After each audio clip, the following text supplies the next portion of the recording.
बीड लोकसभा मतदारसंघात भाजप उमेदवार पंकजा मुंडे यांचा झालेला पराभव राज्याचे कृषी मंत्री धनंजय मुंडे यांच्या चांगला जिव्हारी लागला आहे। त्यांनी सोमवारी या पराभवाच्या दुःखाची खपली काढत अवघ्या 6000 मतांनी आमची इज्जत गेल्याची भावना व्यक्त केली आहे। लोकसभा निवडणुकीत केवळ 6000 मतांनी आमची इज्जत गेली ही खूप खोलवर झालेली जखम आहे। ही जखम अद्याप भरलेली नाही। बीड विधानसभा मतदारसंघात सोमवारी बाबा सिद्दीकी यांच्या उपस्थितीत राष्ट्रवादी काँग्रेसचा अल्पसंख्याक मेळावा झाला। या मेळाव्याला उपस्थित मुस्लिम बांधवांपुढे बोलताना धनंजय मुंडे यांनी उपयुक्त सल बोलून दाखवली। ते म्हणाले की 6000 मतांनी आमची इज्जत गेली ही खूप खोलवर झालेली जखम आहे, ती अद्याप भरून निघलेली नाही। महाविकास आघाडी काळात मौलाना महामंडळासाठी आम्ही 1,500 कोटी रुपयाची मागणी केली होती, पण तत्कालीन सरकारने आम्हाला दमडी ही दिली नाही। पण अजित पवार यांनी महायुती सरकारमध्ये आल्यानंतर तात्काळ हा मंजूर केलेला निर्णय आहे आणि मौलाना आझाद या योजनेसाठी निधी देखील मंजूर केलेला आहे। बीडच्या लोकसभेच्या निवडणुकीमध्ये शरद पवार गटाने पंकजा मुंडे यांचा पराभव केलेला आहे।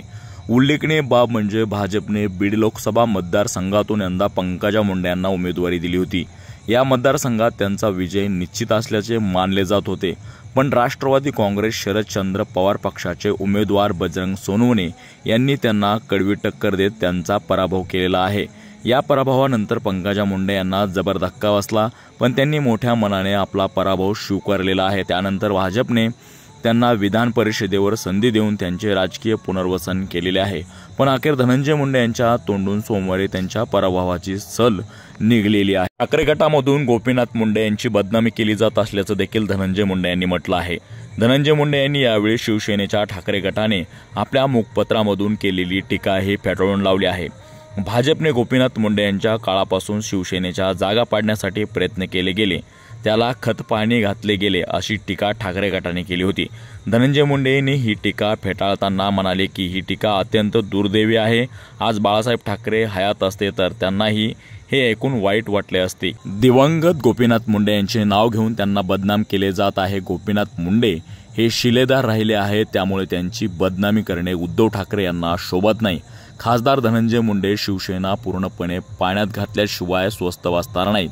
ते गोपीनाथ मुंडे हयात असताना काहीही बोलले नाही, ते नसताना त्यांच्या विरोधात बोलताना संजय राऊत यांना लाज वाटली पाहिजे असे धनंजय मुंडे यांनी यावेळी ठाकरे गटावर सरसांधान साधताना म्हटले आहे। परळीत रश्मिका मंदानाचा कार्यक्रम यावर देखील धनंजय मुंडे यांच्यावरती टीका केली जात आहे। दुसरीकडे धनंजय मुंडे यांनी परळीत गणेश उत्सवाच्या निमित्ताने रविवारी बॉलिवूड स्टार रश्मिका मंदाना यांची हजेरी लावली होती। तिच्या कार्यक्रमाला हजारोंची गर्दी देखील उसळली होती। रश्मिकासह कीर्ती सॅनन, सोनाली कुलकर्णी, तेजा देवकर, पूनम गुंडकळ यांच्यासह इतर अभिनेत्रींनाही या कार्यक्रमासाठी सादर केलेले होते। या निमित्ताने देखील धनंजय मुंडे यांच्यावरती राज्यामधून मोठ्या प्रमाणामध्ये टीका केली जात आहे।